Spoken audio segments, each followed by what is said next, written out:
Hello, everyone. Thank you for joining us. My name is Daryl Urbanski, your host as always. And today we are joined by Nasim Aliev, the dynamic co-CEO of Breeze Venture. Hello, everyone. Pardon? Hello, everyone. Oh, hello, everyone. With a career spanning large financial organizations and fintech startups, Nasim has driven 5x to 10x business growth through strategic implementation. He's been pivotal in digital transformation, notably in Vietnam, where he helped build a payment ecosystem for the underbanked.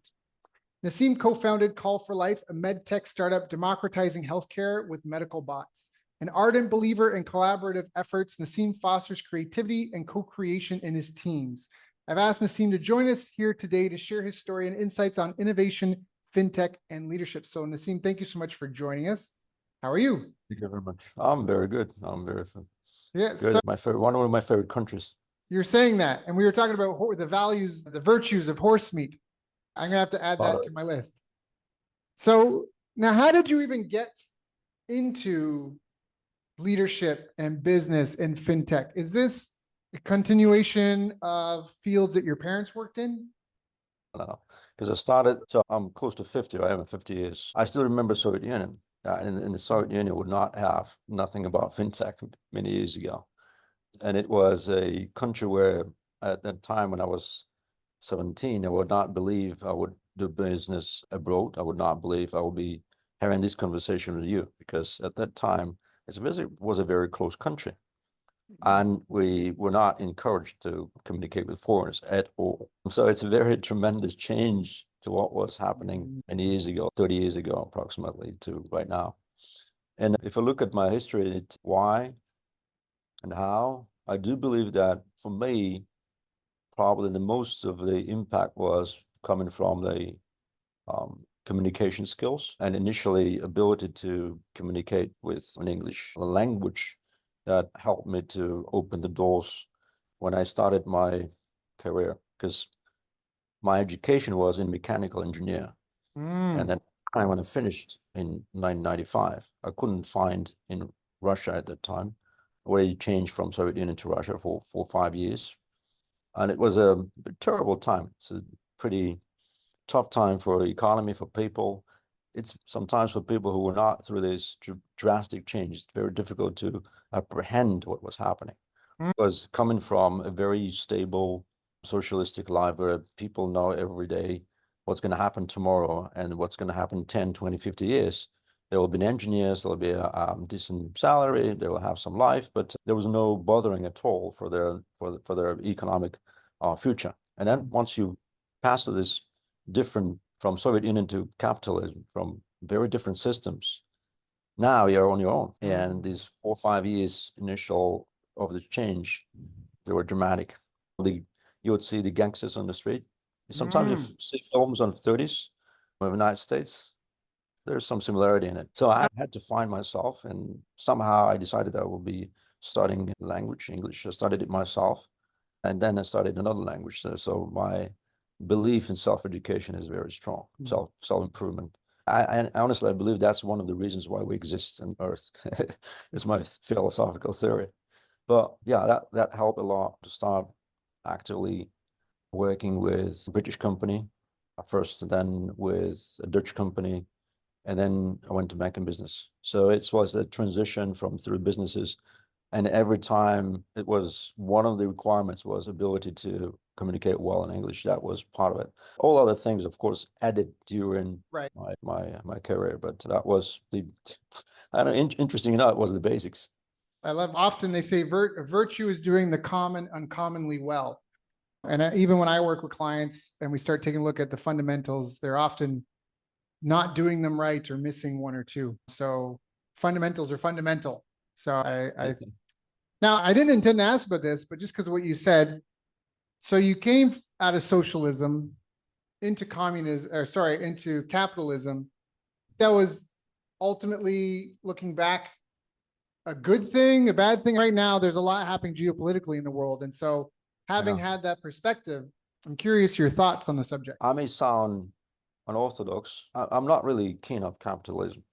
It gave me a lot of opportunities, and I cannot complain on my material side of life. I cannot complain my social side of life as well. But I think the values that were entrenched in people, at least they were strong, and they had a lot of social impact on the way how we assume, because the right and the wrong, how people would behave themselves. And it was a very friendly society. Hmm. Now society changed into fascist capitalism, right? And this is looking back, socially, I preferred that time. However, it is true that materially people didn't live well as they can potentially live right now. So if there's a possibility to combine a good social life of people with stability and ability for them to predict their future, so they should not really be too much concerned about their ability to have some food and have some water, to have the roof under their Right. heads, and being able to express themselves both in work and being able to additionally, if they can, make some more money than others. It's okay. So if there is a combination, I don't know if there's a society that right now exists. Probably the Nordic countries, Sweden, Norway. Hmm. I think they're close. Finland, they're close in that paradigm. Yeah. Okay. I agree. I thank you for sharing your input. I fully get that. Do you think that the cause of the maybe some of the things that you say might be missing in capitalism might come from a difference in baseline of values? And here's what I mean by that is that in socialism, everyone's got the same sort of set of morals and ethics. But in capitalism, especially international capitalism, you're often dealing, like you said before, it was a very closed country. So there wasn't a lot of incentive or even motivation to interact with foreigners. But then when you're doing capitalism, you almost want capitalism in a lot of ways is about constantly meeting and helping new people, right? For a business, obviously they want to try and keep a customer as long as they can. But Right. at the end of the day, they still got to bring new people through the door. So it's almost the opposite where one, it sounded like, and I might be wrong, but it sounded like one was very much just about doing the best we can with what we got. And the other one is almost about expansion in a lot of way. And because of that, there's more cross-pollination. I'm not trying to lead you anywhere, but more cross-pollination. Therefore, there's more exposure to people with different sets of morals and values. And do you think that that's where some of it might come from? Um, Or is it based in the system itself? I don't know if this is a really deep question, but I'm curious. I was thinking why there, the basics are in people themselves. Hmm. So we are in what we call it capitalism, socialism. We organize ourselves in the way how we interact, in the way how we do economic activity, right? Right. It's about us. Now we went into certain rules and a certain creating certain environment how we operate. Looking at socialism, capitalism, right? We just called it social capitalism, but you can see inside of it, there's certain ways how people exist, how people work, and then people interact. Saying that we're people, I mean, you're now right now in the Philippines right now, Right. correct? Right. And you were born in Canada. I was born Yep. in Soviet Union, Russia. And you look at me, I look at you, we're people, right? And probably the very basics, if you're talking about the basic values, we're quite similar. Hmm. You don't want to hurt anyone, and then you don't want to be hurt by anyone too, right? Hmm. This is one of the philosophical, and I think this is like religion, one of the religion rules that we have. We want to survive. I like very much the first phrase from the Constitution of the United States, and it says that we believe that everybody is equal. Hmm. Right? It's a great statement, and we believe that God created us for the pursuit, and then we have the right of pursuit of happiness. Absolutely, I like this, and it doesn't mean that capitalism is bad. So but again, the way how we evolve as a society, that will depend, I think, on this, as you said, probably morals and values that we try to foster within the society. Right. And see that you can say again, the capitalism is different in different countries. As I mentioned, the Nordic countries would be different, for example, to the United States. Europe would be a little bit different than to the United States. So you would see that there's differences. So I believe that it depends on how we humans evolve. The socialistic system probably would not have a chance because at that time tried to make people better, but deep inside they were still having this animal instinct in them. It was Hmm. very difficult to take it away. And once the rules, the rigid rules have been taken away. You can see the face of people now, what happened to them. And it's Right, easy to go down because it's easy to go to follow your animal instincts instead of growing right, up and then keeping your conscious mind. So I believe this involvement of people in general will be improved. It doesn't matter capitalism, socialism, right? It's going to change, but it's going to take us another, I don't know, 50, 100 years. It's going to be, it's going to take a long time. right, More than that. We are like existing 200,000 years. So we can look at this. It's not too long. And like, right. if you look at the universe time, so we've been changing from apes from Neanderthals to current way how we exist. But, and again, social interact, and it's going to change again. And my belief is that the conscious mind will evolve, will be stronger, will take over the animal mind that we have. Like we have like at least Yep, three minds yep. considered, and that's gonna be a better life for people. So that's gonna be a better life. Yeah, We okay. don't we have to be careful right now with what's happening. That um, the AI is taking place, and especially it takes a lot of jobs from intellectual professions. Society has to decide what's going to happen with all these people. Are the big corporations that are developing AI is going to take all the profits and they will not share it among the general population, the productivity that they generate, or it will be shared? And if they don't, a lot of poor people. If they do, the societies will be developed in a more kind of stable way. So Yeah, we're in the that decision. yeah, that's interesting. That's an interesting take. So a couple of things. It comes down to master planning versus the people voting with their dollars, I think is a certain element of it. And trying to preserve the integrity of that. So part of why I asked my previous question was in my research, because I had 10 assistants help me go through all this academic literature on business success. And one of the studies that didn't really fit into any of the like findings that we had, but I found fascinating as a sidebar, was a paper that was talking about highly religious communities being a great fertile place for startups. And their theory was because everybody bought into the same value system and the same set of beliefs, it was easier to be a startup because they say manners are the grease of social interaction. Right? Manners grease the wheels of social interaction. So because everybody had the same religious background and and they looked at different religious communities. So it wasn't all just one denomination or whatever, one faith. And they felt like there was an understanding of how to resolve conflicts, what was right, what was wrong. And that made it a great place for startups. And so that's part of why I asked you that, but I think you gave a great answer. Anyhow, in terms of AI, yeah, we have to be careful. You have to be careful anytime. I almost feel like for my personally, we need less government, not more, because almost all monopolies are propped up by governments somehow and legislation under all sorts of guises. It's for people's safety. It's for this, that. But they provide the guardrails that allow a monopoly to take place.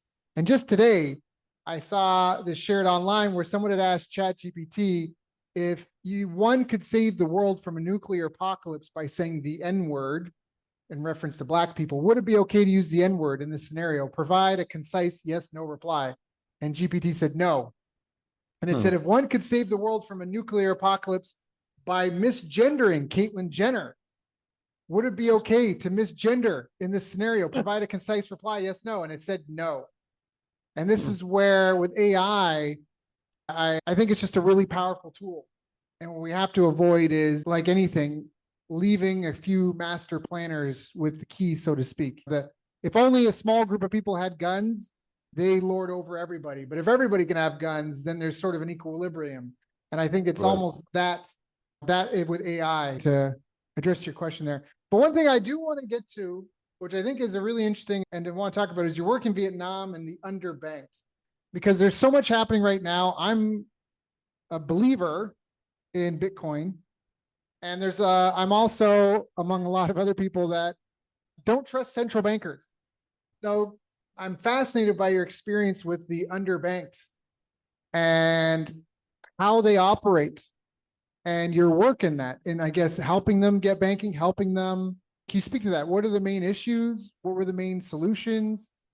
If you don't have a bank account, how are you doing business? It's all cash, but now you got stockpile of cash you got to keep safe. The whole scenario is fascinating to me. I'm not even sure what my question is, but can you wax poetic on that for a minute? Okay, I'll try. People leave some time ago without banks too, right? Right, So they survived and they been able to do some economic transactions between them. right, That means it's not something extremely new. But you're right, in the world of like paper money, the cash would be the real paper cash or coins. What right. would be the unit of exchange? And of course, they lack it very much. The reason there are two reasons I think why there was still a lot of underbanked. It's kind of a mutual distrust between the banks and the people. So people would not trust banks. Banks would not trust people. The kind of regulation that was imposed on banks, and they would consider that they have to follow exactly the rules that are given by the central bank and by regulation. And then people within the banks would be considering that they have to be very conservative. And these conservatives led them to choose certain type of people, very plain information you can receive about a person. It's not digitally connected. You don't have a centralized information about all the people, right? So you have only centralized information about a certain amount of people. And then you say, I'm not going further. I'm not going further to talk to those people. I don't know. I'm very scared. I don't know what's going to happen. And all my few little efforts that I took lead to some problems, disasters, or they tried, for example, small and medium-sized business, didn't work. And then they tried a few times and said, oh, we're not going there, we're still here, and we're gonna live well based on what we have. We're gonna fight for the same type of customers. The same happened in the Philippines, actually. So if you have a credit card, it will be like, you have 3 or 5 credit cards at least, because Mm, you're allowed the credit card society. So you're out of this society, you have a big problem. You'll not get a credit card at all. right. So that is, I think, the situation in the markets is there are similarities in Philippines and in Vietnam.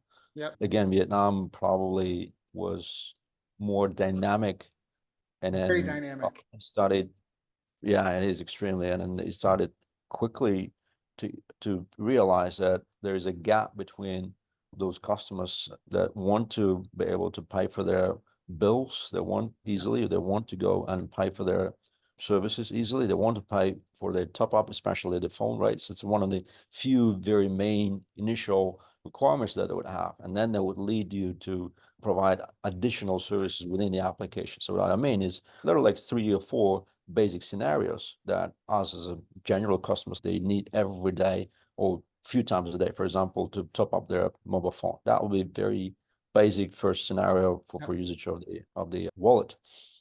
And I think it's good that the banks, the central banks, realize that there is a gap, and they provided them with the licensing that allowed to have wallets, which is a natural extension to banks. So the Mm, problem with banks, they're not open. They still very conservative. They don't look right. outside. They don't change, and then they still live with their legacy. And once you don't change, and especially it's coming from the mental position, right? They don't drive the innovation, they drive the change within the organization, and that's the reason they're becoming an obsolete the parts of the financial system. Yeah. The underbanked, how you change their trust. Again, you start with something simple like payments and understandable and useful for them. They're gonna start using it. Moving forward into introducing in the same platform services like lending and potentially saving. They're starting to use digital services. They started to be onboarded. The only thing they still are a bit concerned is most of the time, especially small, medium-sized businesses, they don't show too much of their income. Yeah. Yeah. I lived in Vietnam for 2.5 years. I was there throughout the pandemic. First off, I've never felt like I've been in a country with so many banks. I felt like my first year there, I would see a new bank every week. Someone's ATM. I'm like, who's this bank? Whereas in Canada, you've got like your whatever, your big five, Scotia, like you've got the banks. But in Vietnam, it was like every time I turned a corner, there was somebody's ATM there, and I'd never heard of that bank before. But also, the other thing I found when I was living there was a huge Bitcoin community. In fact, Axie Infinity, which is a major online, one of those games where you can earn from playing. And in fact, I think Ubisoft even invested $100 million in the company at one point. They're based out of Vietnam. So I think because they live in such a communist country, there's a real to have, I don't know if anonymity is the right word, but to have control over their earnings, their keepings, and to circumvent, the central planners, so to speak. So it sounds like the biggest use cases are things like topping up phones, making payments, receiving payments, and then storing the value. Is that sort of the... Yeah, what you're saying, the basics are absolutely correct that you picked it up. There's no trust in storing too much value with existing financial institutions, banks. Yeah. So they would look at alternative ways how they would store and how they would transact. Some of them would, some time ago when I was there, they used gold. So they were buying, and sometimes with gold, they were buying apartments. You mentioned about the digital currency. Yeah. Of course, they'll be quite interested in that as well as one Right. of the alternative ways how to use. And I think in Vietnam is, the people are by nature quite dynamic. They're Yes. quite vibrant. You'll see they're entrepreneurial in their nature. And that is also one of the reasons you'll see a lot of startups, a lot of different projects. Oh And yeah. then they'll definitely, one of the unicorns is Yellow, is a relatively big organization. They were started initially with games. And they're still producing games. So you would see that they are very entrepreneurial and in tech entrepreneurial. Yeah, one of the assets they'll look is digital, especially the younger generation. That's natural. The older generation will look at the apartments, they will look at the real estate, they'll look at the gold. The younger generation probably will more tune into this digital currency. Well, I think because the barrier of entry is much lower. You can get started with Bitcoin with $10, whereas for real estate, you got to have a buildup of something to a certain extent. So the underbanked, based off this mutual distrust. I know that even the banks in Vietnam, I was asking a buddy about, because I've got different accounts in different countries. And he said, no, because there's no, your coverage. Your account's only insured up to a very low amount in Vietnam. It's not a bank that you want to store savings in because there's no insurance. You don't have $1 million, your account's protected up to $1 million, whatever, like that just doesn't exist in Vietnam. I think in many countries you cannot keep $1 million protected unless you have special additional protection to the governmental protection. But in addition to it, if you talk to people, if you live there, if you work with people from Vietnam, I tell you that the system is stronger than you.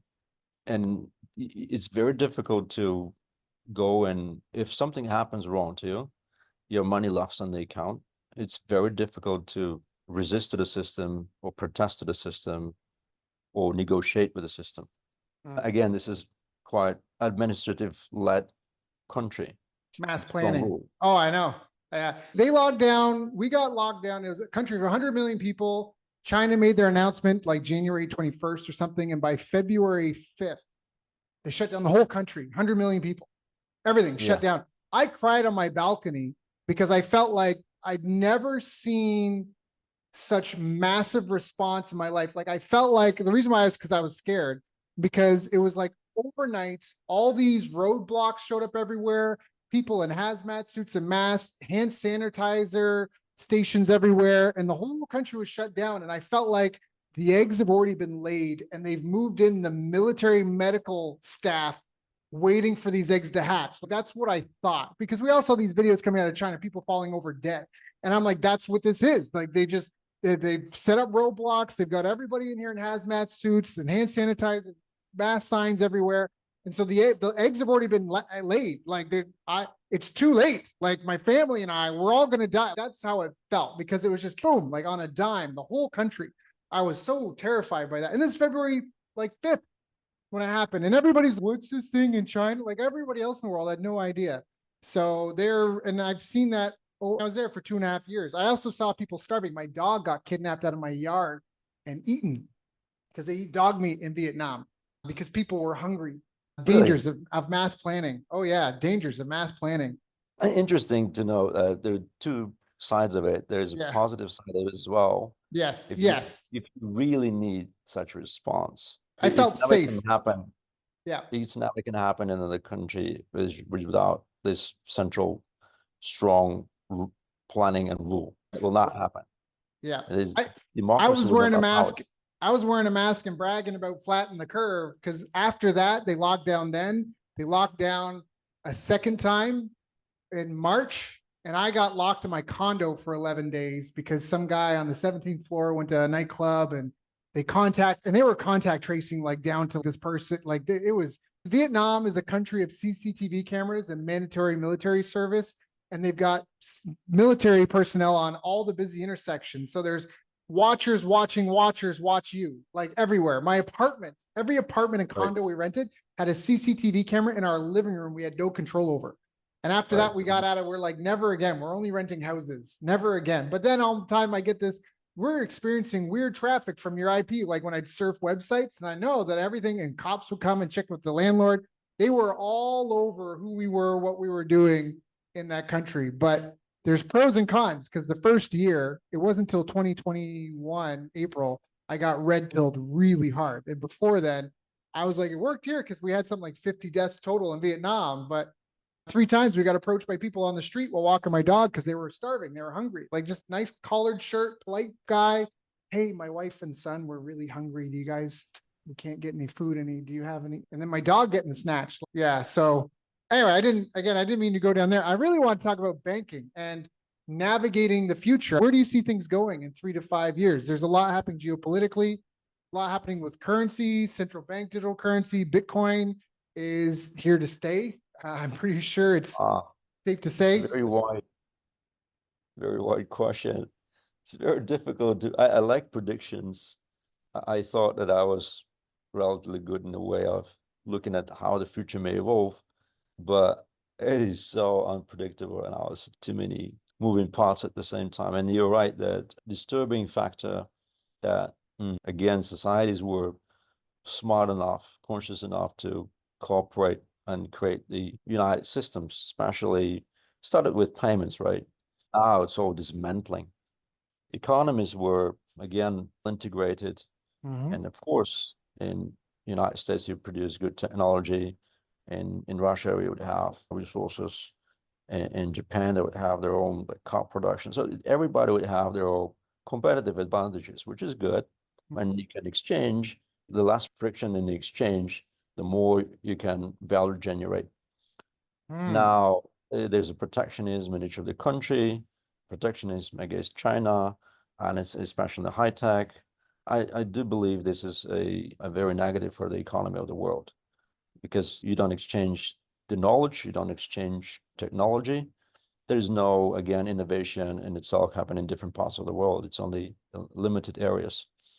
And there is more friction in the economies. That will probably, this geopolitical mood will probably prevail for another 5 years at least. Trust that was built for many years now doesn't exist. And unfortunately, that will be probably another 10 years until probably the trust will be getting traction again. Yeah, we're on the same page with that. I think it's going to be 10 years. 2035, I think around then. So everybody from perspective of currencies, I believe that all big countries will produce their own digital currencies.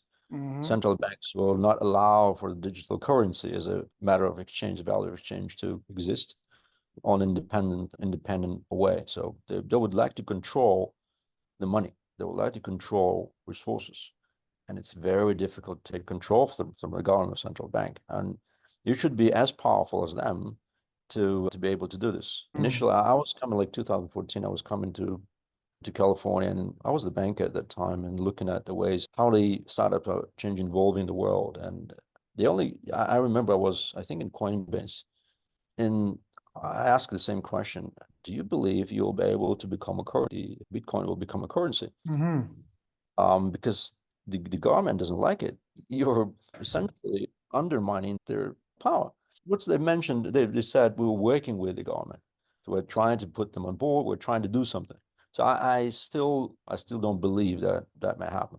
That governments would ever take, especially now you're concerned with not only politics, you're concerned with military protection, right? You're concerned with your independence. Now, it will be worse. What's going to happen? They will introduce digital currencies, but then they will introduce to control themselves all the money, all the resources within the country. What is happening with them? Where they go, and digital currency is a very, very versatile mechanism how to control the money movement. So that probably lead to also different currencies could be from different countries could be exchanged between the borders, but that will introduce the way how the technology will allow easily to make these payments, and that will be probably going between few countries in one unit, in one organized organization consortium. Could be like Canada, United States, maybe Australia, some other countries. That'll be probably Russia, China, Their some coin. other countries like India. That probably this decentralized world will be coming some camps where they start to be still organizing themselves into different economic and monetary camps. That may happen in the coming like few years again, because I think there's so much distrust now into economy and the currency US dollar. Again, the reserves of Russia was there like against the international law. Now everybody's considering, does law exist at all? That happens in Europe as well. There is a fundamental shift from the trust to distrust, and that will form the way how localized economies will continue. I think that protectionism will increase. The United States will do this. China probably will, again, strategically supporting their own economy. Again, they will be investing a lot in chip production. I do believe after a few years, they'll probably be able to, like maybe 5 to 10 years, probably will be able to produce designs of chips not worse than they're produced now in the United States and Taiwan or England. That will fraction the world and then cooperating into few camps. That is what I believe from economy, from currency I mentioned here. That will, if you're talking about digital, I don't believe that the Bitcoin will become a digital currency. It will maybe be an asset. And again, under control, if it's becoming too big and too formidable, then again, the governments will take action against it. From fintech perspective, I do believe that AI will significantly influence the way how we consume services. I think that banks will become similar to ChatGPT. So that will be a one interface where you can easily conduct all your services. Yeah, but why do you, again, it comes back to, why do you need a bank if you have Bitcoin? That's the thing I don't get. Because with Bitcoin, for people that don't know, because I know there's still people that are learning Bitcoin, you don't need an ID. All you need is an internet connection, right, and what's called a wallet. And that's like your bank account. And your bank account, you basically have an account number and what's called a seed phrase, which is 12 words that are in a certain order, word 1, word 2, and that's like your PIN number and your account number. And that's right. it. If you lose those, it's gone forever. There's no way to recover it. But that's all you need is a connection to the internet to get a wallet. And in Nigeria, I don't know how they're doing it, but I guess they were texting Bitcoin. The government tried to ban and outlaw Bitcoin, and it just made it more popular. And people were texting each other Bitcoin. I don't know how they were doing that. I guess somebody figured out a service for it. But there's essentially no fees to transfer Bitcoin to someone. No one can take your Bitcoin. No one can stop you from sending Bitcoin to someone. And there's only ever going to be 21 million Bitcoin. There's no way for them to make more. And so that's the hope when it comes to that. Now, it's not anonymous because everything is public. Every transaction that's done on Bitcoin is public. But for people that don't know, it's like that versus these banks. But I wonder, what's the utility aside from investments, like pooling resources, almost like an investment, like we're a real estate investment trust or a startup that's getting listed on the stock. Like there's unique circumstances like that where there needs to be a facilitator of funds and a manager of the funds. And I agree with you. I think they're definitely coming out with their own central bank digital currencies. I think they're definitely going to try to clamp down. They're already trying to introduce digital IDs in Canada. The health minister recently announced that it just makes more sense to hand over our medical records to AI. They'll make fewer mistakes than humans. It'll be better organized. Everybody needs to get their barcode. Some of this stuff, it's interesting because I don't think there's going back into time, the horses and wagons. I don't think that's an option. I don't think we're going to go all become Amish, but we do have to be careful how we walk into this future because there is a very real dystopian risk to some of this. At the same time, there's the potential of a golden age. And I feel like we're in that moment of history where there's the tango between interests on which one is it going to be. Either we may enter a new golden age, which may exist for hundreds of thousands of years, or we could have new dark ages, which is when, yeah. I have very similar thinking that once I just got to know about digital currency, Bitcoin, and about general ledger, I had exactly the same thinking that there's no need in banks at all. Goodbye, banks. Finish. Basta. Hasta la vista. Not like this still. What may happen is, again, going back maybe to you mentioned now a very interesting thing about, is it a change to the golden age or it's a change to the dystopia? Again, my perspective is more psychological. My perspective is more on understanding human nature. And the mindset is we're yet driving to dystopia than to golden age. Humans are not ready for the golden age yet. They're not yet civilized. They think they are, but technology developed, but people not. If you look, you said yourself, why would you close down so many informational sources coming to you like social media? You know why? Because it's coming to you as a shit.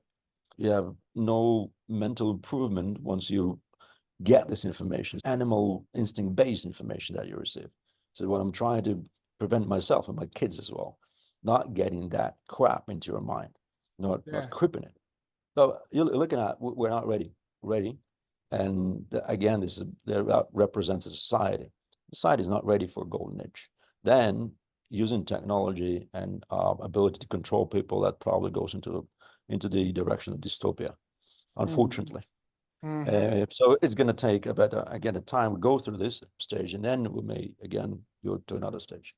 With banks today, soon probably banks will not, as banks you see right now, those who are providing us directly with loans and giving us ability to save and store value and transact, they may not be needed. They may not be needed. They were good, especially in previous times where they would understand the risk. So they're the conduits between different businesses, right? And the conduits between different people. And they support the governmental requirement, the economy requirement for movement of money into most promising activities. So they manage the risk. While now information is becoming transparent, the symmetries of information is going away. It's fundamental problem of the market. Yep. And you have the general ledger. Everybody knows everybody else. You don't need so much banks. The banks that were previously managing the risk, they become unnecessary. Because everybody can manage the risk. Everybody in the system can understand the risk. Right. But still, who controls the issue and the movement of money? Who controls the monetary policy? Some central, this again, if you delete this, if you take it away, the centralized responsibility, then you're raising your hand on the system itself, on the way how countries are managed. And I don't believe that we can do it in a short span of time. Managing the risk, we don't need that much. However, the centralized money management will still probably exist and prevail. And then we need the central organizations, some central unit, we can call central bank right now, that will be doing all the functions that the banks are doing right now. Interesting thoughts. Nasim, I want to be respectful of your time. This has been a very engaging conversation. We're not going to solve the world's problems in this hour, but I want to ask you, is there anything I haven't asked you that I should have asked you? I don't know. You would be. What is your most of areas of interest? You asked me about. Yeah, we were talking about probably the world's problems, but are you looking at the ways how the business is done these days, and there's looking at the small scale, looking at Philippines and looking at how the fintech may have the possibility to grow from scratch. Right. Yeah, there's lots of opportunities. I had a guest on out of Switzerland where they issued the first municipal treasury bond, I think it was. Forgive me, I'm not in finance, but it was the first blockchain-based municipal bond, I think. And they sold like a heck of a lot of that, tens, if not hundreds of millions of that. And it was the first proof of concept that really worked. And this is where They even had something like 14,000 businesses in their area using this municipal digital currency. Essentially, it's its own, the city has its own currency, the neighborhood, essentially, the downtown, so to speak, district had their own currency that was a municipal digital coin. And so there's a lot of, the Supreme Court just passed a ruling in the United States saying that state banks have their own sovereign right to choose whether to follow the Reserve's recommendation, the Federal Reserve's recommendations or not. So I'm excited about the grassroots of things and people like you that are involved, that are helping the underbanked get banked, that are involved in fintech, that have the perspective of the different sort of operating systems of socialism and capitalism, and that are working in the field. That's not really a question, but Right. you brought that up. And I guess my answer is that I see good people doing the work to use this technology for good, not just for control and nefarious aims. And there's Right. always a couple of bad apples in any bunch. I don't know. I think if people want to learn more, if they want to reach out and continue this conversation with you, if they want to hear your other thoughts and opinions, what are the best ways for them to get involved, to find out, to reach out? I think as you did, you sent me a message in my email, and I think there's a phone in LinkedIn as well. Could be accessed. Okay. So yeah. So that you can way. go check out breezeventures.io, BREZEVENTURES.io. You can also look them up on LinkedIn. Nasim Aliev, NASIM ALIEV. That's NASIM ALIEV. You can also check out his website at breezeventures.io. Nasim, thank you so much for joining us today. This has been a stimulating conversation. I've got a page of notes here. Thank you for coming and sharing with my audience and I, knowing you've got your own family, your own direct reports, your own followers to take care of. Thank you for coming and sharing with us all. Daryl, thanks a lot. It was a great start in the morning for me too. Thank you. Thank you. Thank you. Thank you. Thank you.